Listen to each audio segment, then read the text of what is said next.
The midday sun on the Mediterranean Sea had no mercy. It burned the back of my neck like a red-hot needle. But that heat was nothing compared to the coldness wrapping around my heart. I was on my knees, not to propose, not to pray, but to scrub a patchy red wine stain on the expensive teakwood floor of the azure yacht. The smell of chemical cleaning agents rushed up my nose, harsh and pungent.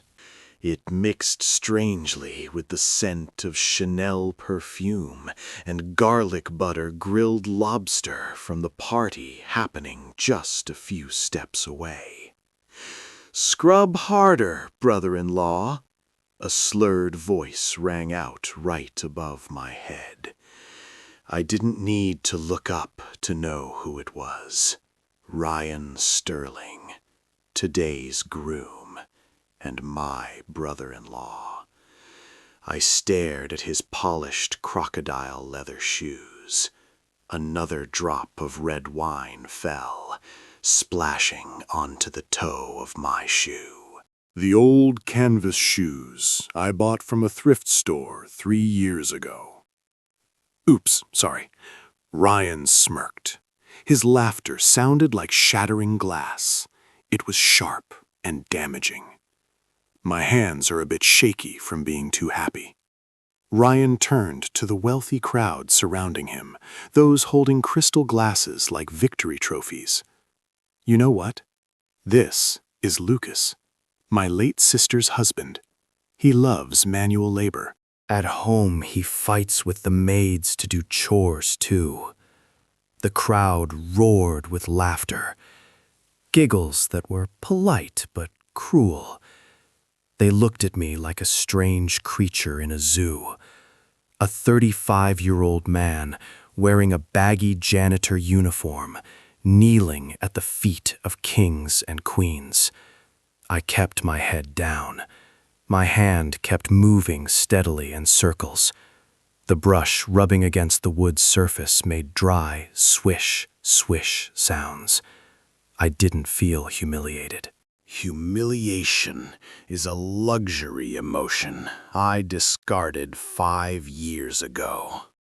Right now, I only felt a cold observation. I saw the small scratch on Ryan's $1,000,000 shoes. I saw the makeup starting to run on the ladies' faces due to the heat. I saw the hollowness behind those flashy smiles. "Hey, Lucas." Ryan kicked my bucket of dirty water lightly. Black soapy water sloshed out, soaking the knees of my pants. "After you're done scrubbing this, go down to the lower deck and clean the toilets. My dad didn't pay for your flight and hotel for you to come here and sightsee. Make yourself worthy of the Sterling family's charity." I stopped my hand. I looked up. The glaring sun made me squint. I looked straight into Ryan's eyes. He paused for a moment. Maybe he expected to see anger, pleading, or tears of humiliation. But no. In my eyes right now was only the stillness of the ocean before a storm. "Fine, Ryan," I said, my voice deep and hoarse. "I will clean it up. Everything." Ryan frowned, sensing something wrong in my tone. But then the alcohol and arrogance quickly overpowered his reason. "Good." He tilted his chin. "Knowing your place is good." He turned away, dragging his entourage toward the bar. The sound of glasses clinking. Jazz music started playing, trying to cover the sound of the murmuring waves. I wrung out the rag. Dirty water dripped down to the floor, black as ink. They thought I was bowing my head in fear. They didn't know I was bowing my head to see clearly the rotting foundation they were standing on. They were dancing on my ship, drinking my wine, and insulting me right in my territory. I stood up, dusting off my knees. I looked toward the distant horizon, where the sky met the sea. I am not a cleaner. I am the one who draws that horizon. And today, I will teach them a lesson about ownership. I walked down the spiral staircase leading to the lower deck. The deeper I went, the more stifling and hot the air became. The smell of diesel oil and mold replaced the scent of luxury perfume on the upper deck. This was the world of the servers, the crew, the invisible people operating this giant machine. I walked into the small storage room next to the engine room. The room was only big enough for a single bed and piled with cleaning tools. This was where Richard Sterling, my respectable father-in-law, arranged for me to sleep.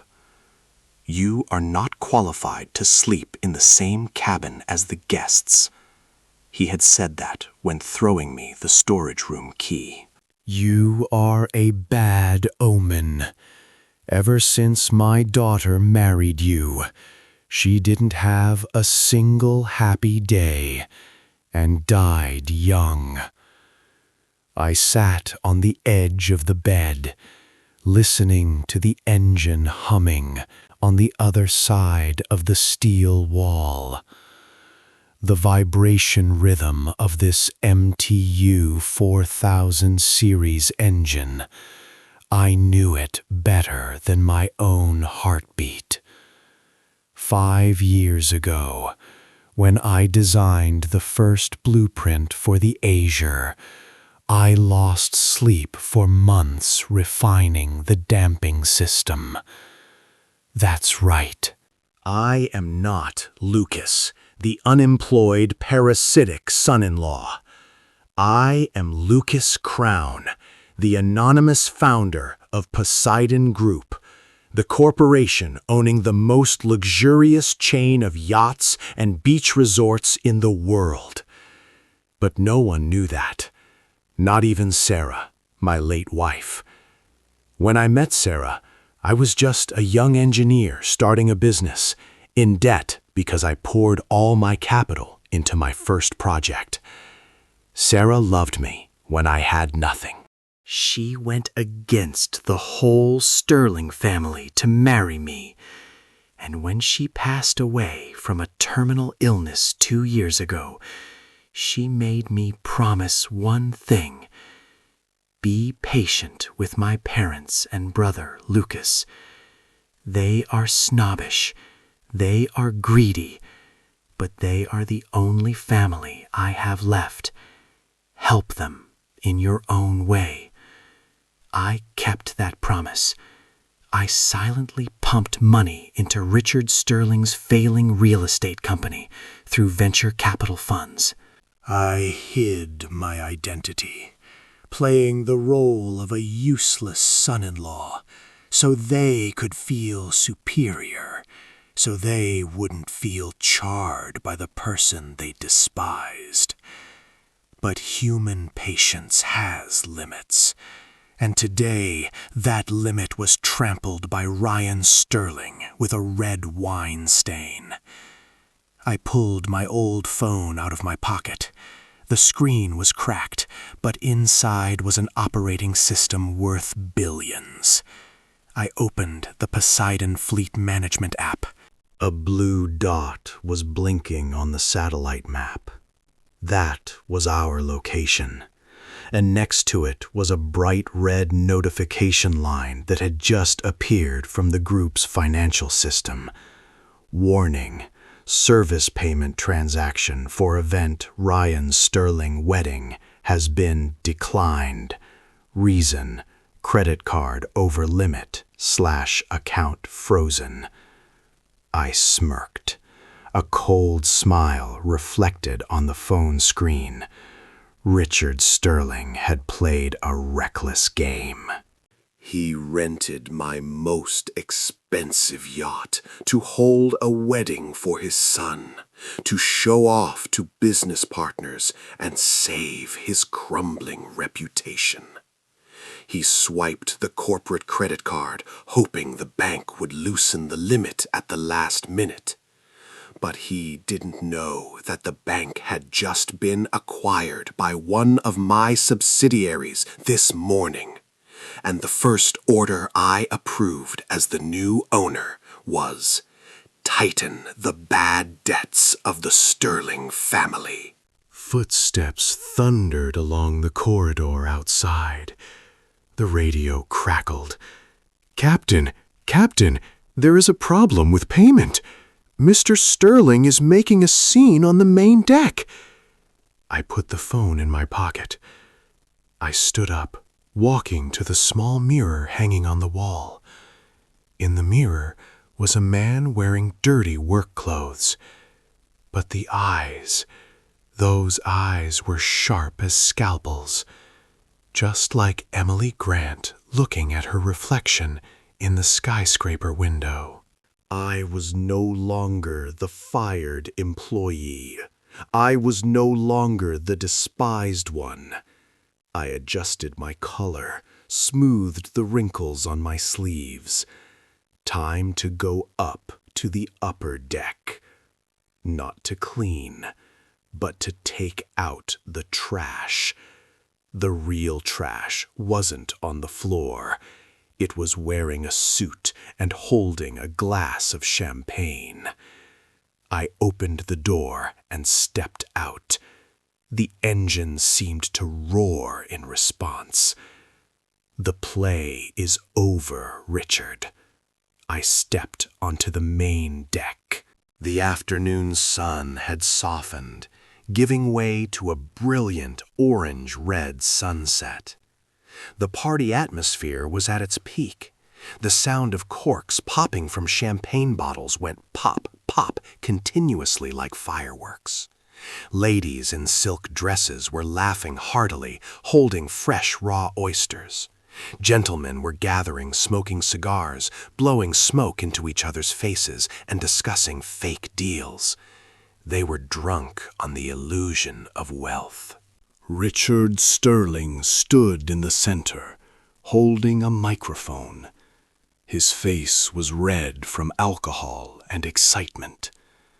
"Thank you all for coming to celebrate with the Sterling family," he shouted, his voice distorted because the sound system was too loud. "Today we not only celebrate my son's wedding, but also celebrate the eternal prosperity of the Sterling Group." Applause roared. Ryan stood next to his dad, raising his wine glass high, looking full of smugness. I stood tucked in a hidden corner near the bar, holding a tray of dirty glasses. I observed them like a biologist observing ants building a nest on a volcano crater. They didn't know that volcano was about to erupt. Suddenly, the smooth jazz music was interrupted by a jarring sound. Buzz, buzz. Sound system malfunction? No. It was Captain Marco stepping forward. He was a large Italian man with a silver beard and a pristine white uniform full of authority. But his face right now didn't have the usual social smile. It was hardened, serious. He walked straight to Richard, ignoring the curious glances around. Richard lowered the microphone, his smile twisted a bit. Captain Marco, do you want to give a speech? Richard tried to joke. Marco didn't smile. He leaned close to Richard's ear, but loud enough for those in the inner circle to hear. Mr. Sterling, we have a problem. What problem? Richard frowned, annoyed at being interrupted during his shining moment. Your credit card. It was declined. The surrounding space seemed to freeze. The laughter and talking faded and then stopped completely. Only the sound of waves lapping against the hull remained. "What?" Richard screamed, forgetting he was holding the microphone. His scream echoed throughout the yacht. "Are you kidding me? My card is a black card, unlimited limit. Your card machine is broken." Marco kept the composure of someone who had seen all kinds of snobbish customers.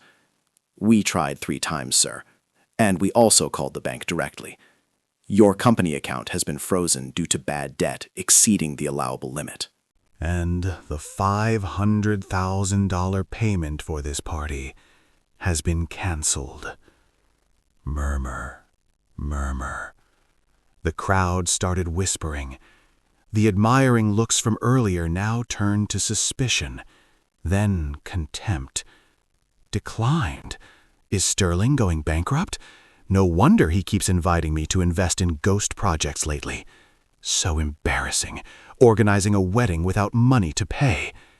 Richard heard it all. His face turned from red to purple. Sweat poured out like a bath, washing away the thick foundation on his forehead. He looked around, searching for an escape, an excuse, someone to blame. And his eyes collided with mine. I was standing there, calmly wiping a glass. My calmness was like pouring oil on his fire of anger. Richard rushed down from the stage platform. He stormed straight towards me, pushing aside guests standing in the way. "It's you!" He pointed at my face, his finger trembling. "What did you do, you bastard? You are a bad omen. You cursed this family. Since you stepped foot on the ship, I knew something bad would happen." I put the glass down on the tray. The sound of glass hitting metal rang out, clink, sharp and cold.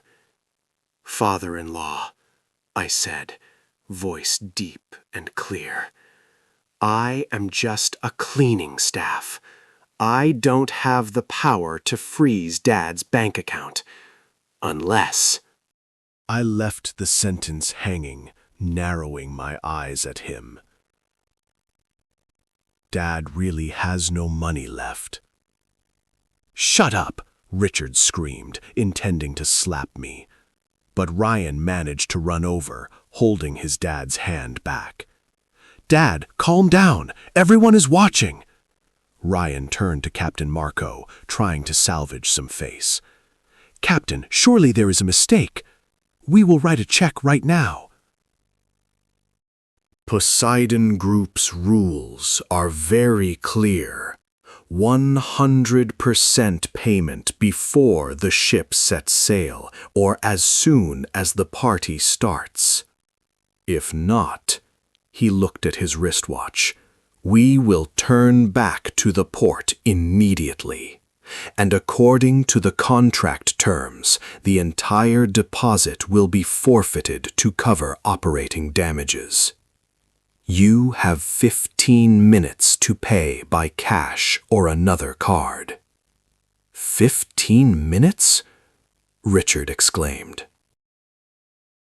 How can I gather $500,000 in cash in the middle of this sea?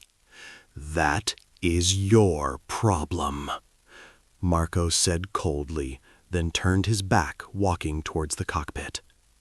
The atmosphere on the ship became chaotic. Guests started to bustle. Back to port? I have a date tonight. This ruins all my plans. How does the Sterling family do business? They started asking for wedding gifts back. They criticized, mocked. Richard's closest friends now avoided his eyes. Ryan tried to call someone, probably the accountant, but his hands shook so much he dropped the phone. Richard's wife collapsed on the chair, covering her face with a fan, crying uncontrollably. The Sterling family was collapsing right before my eyes, like a sandcastle facing a rising tide. I stood leaning against the bar. I watched Richard pulling his hair, calling to borrow money everywhere in vain. I watched Ryan arguing with the newlywed bride, who was taking off his ring, throwing it in his face out of shame. I felt a satisfaction creeping into every cell.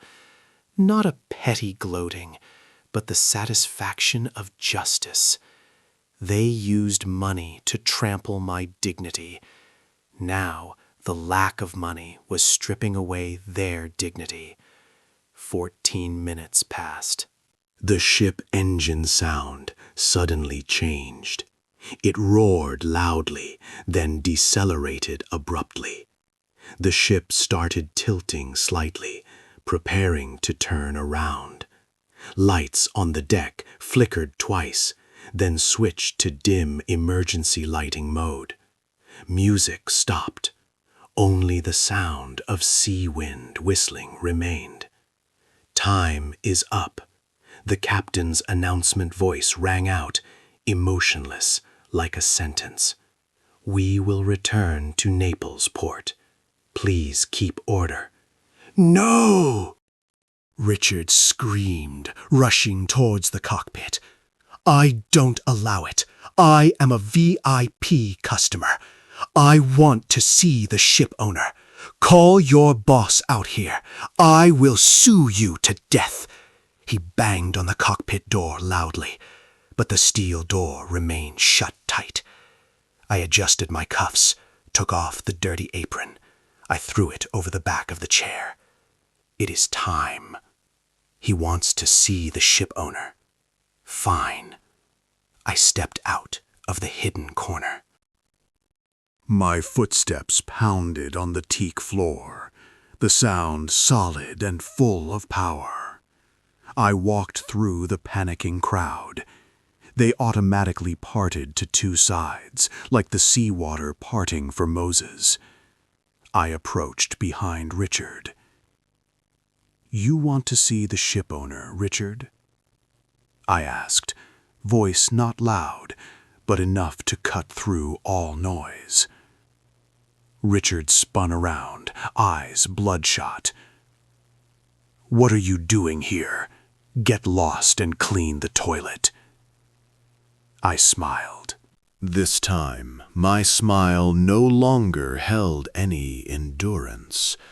It was the smile of a king who just returned to his throne.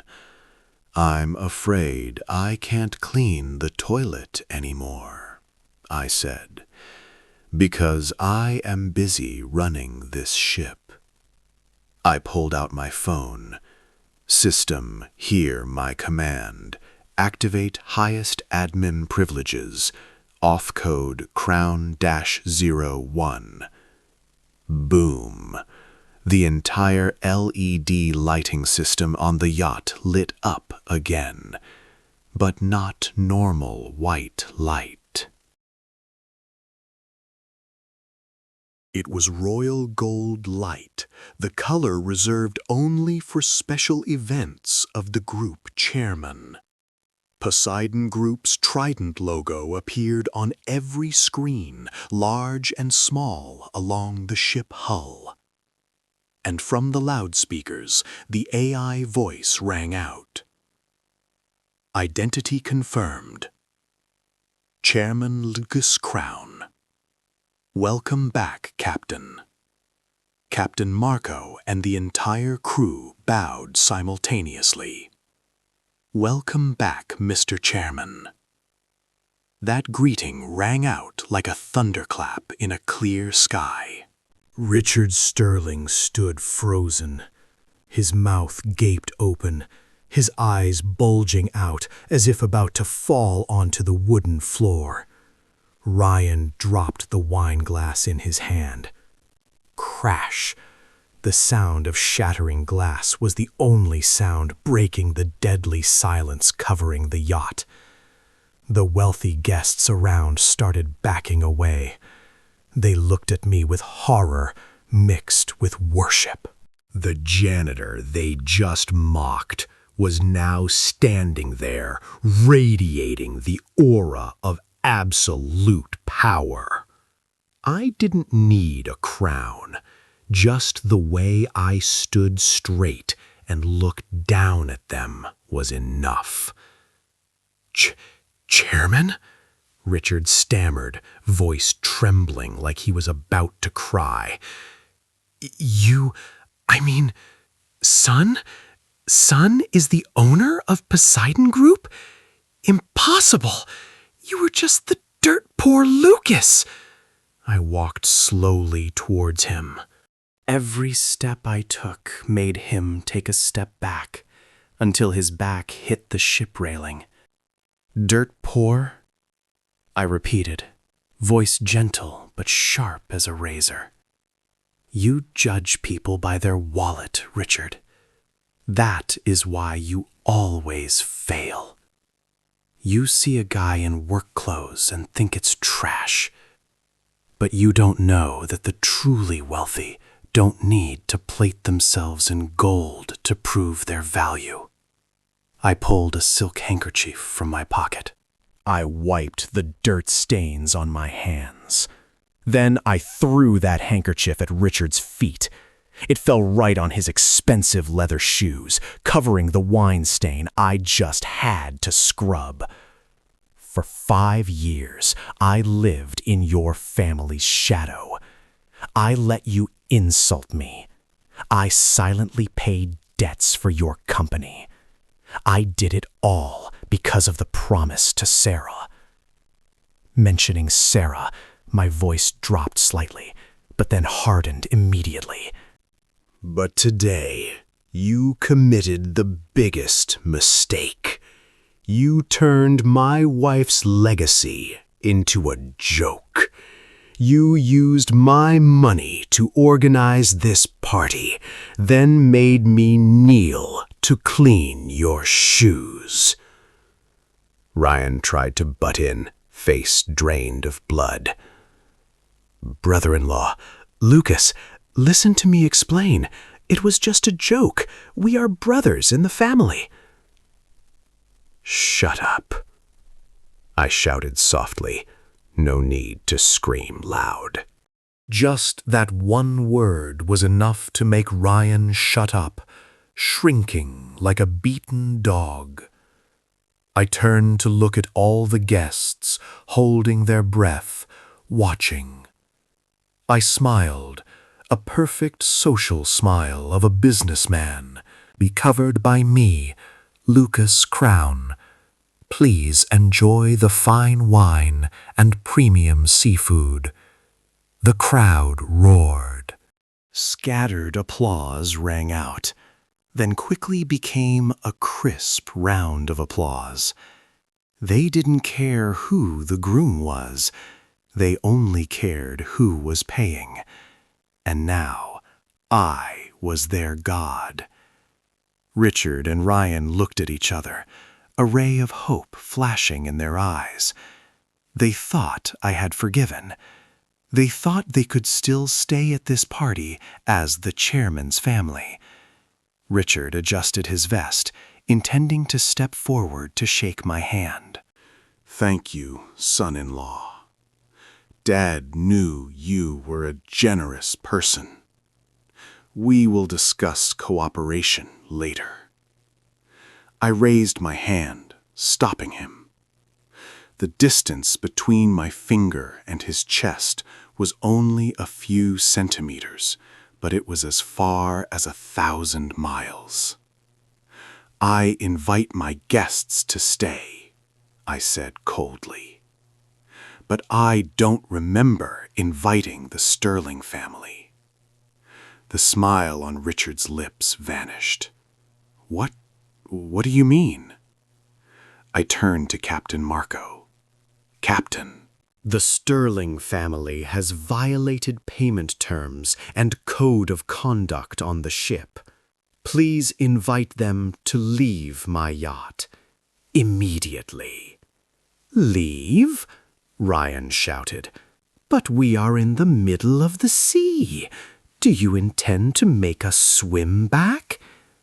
I looked out at the dark sea surface. "Don't worry, I'm not that cruel. According to maritime law, I will provide safe transportation." I pointed down below the ship's side, where the crew was lowering a small life dinghy into the water. It was tiny, wobbly, and completely without a roof. "The SS Karma is waiting for you. It has enough gas to run to shore. If you go right now, you might make it to the port before it gets completely dark." Richard's face turned gray. "No, I'm not going. This is my son's wedding. You don't have the right to do that." I stepped closer to him. I leaned close to his ear, whispering the final verdict. "I have the right, Richard, because I am the owner of this horizon. And you are just an uninvited guest with an expired visa." I signaled the security team. 2 large security officers stepped forward. They clamped Richard and Ryan's arms tight. His wife screamed, fainting into the arms of another officer. "Take them down," I ordered. Not a single person in the wealthy crowd stood up to intervene. They were busy raising glasses to toast the new chairman. They were busy turning their backs on the losers. That is the rule of the elite that Richard worshipped. And now that rule was crushing him. The life dinghy, SS Karma, hit the water with a light splash. It bobbed violently amidst the waves created by the Azure's giant hull. From the highest deck, I looked down. The Sterling family looked so small now. Richard was still screaming, waving his hands wildly, but the sea wind had swallowed his curses. Ryan sat huddled at the bow of the dinghy, holding his head in despair. His wife was still crying, makeup washed away, revealing an old and fearful face. The bride's magnificent wedding dress was thrown in a corner of the dinghy, like a white flag of surrender. The crew cut the cable. The Sterling family looked so small now. Richard was still screaming, waving his hands wildly, but the sea wind had swallowed his curses. Ryan sat huddled at the bow of the dinghy, holding his head in despair. His wife was still crying, makeup washed away, revealing an old and fearful face. The bride's magnificent wedding dress was thrown in a corner of the dinghy like a white flag of surrender.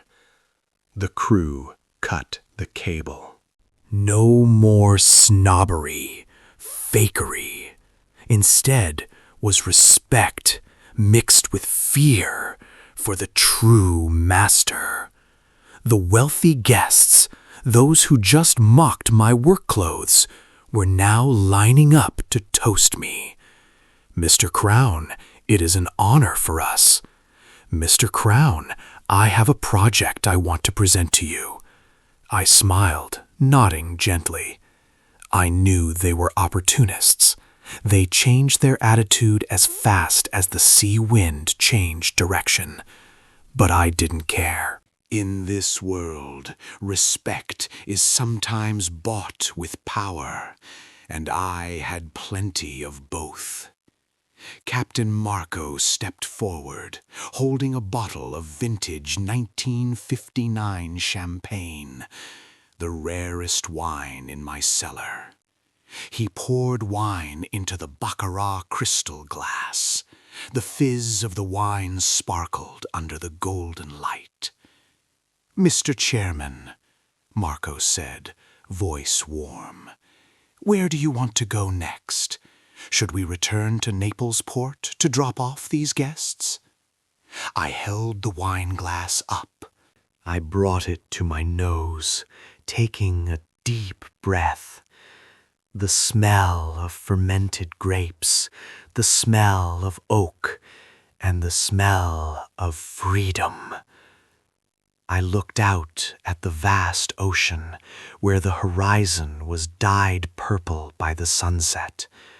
"No, Marco," I said, "take them for a tour around the Amalfi Coast. Show them how beautiful this world is when viewed from the deck of Poseidon." As for the Sterling family, I took a sip of wine. The sweetness and tartness blended perfectly on the tip of my tongue. Send a permanent blacklist notice of their names on our entire system. They will never be allowed to set foot on any property of Poseidon Group again, even a wooden raft. Marco nodded, smiling with satisfaction. "Understood, sir. Have a good evening." He returned to the cockpit. The ship horn sounded 3 long blasts, saying goodbye to the past. The azure ship cut through the waves, gliding forward powerfully. I stood alone at the bow, wind blowing through my hair. I remembered Sarah.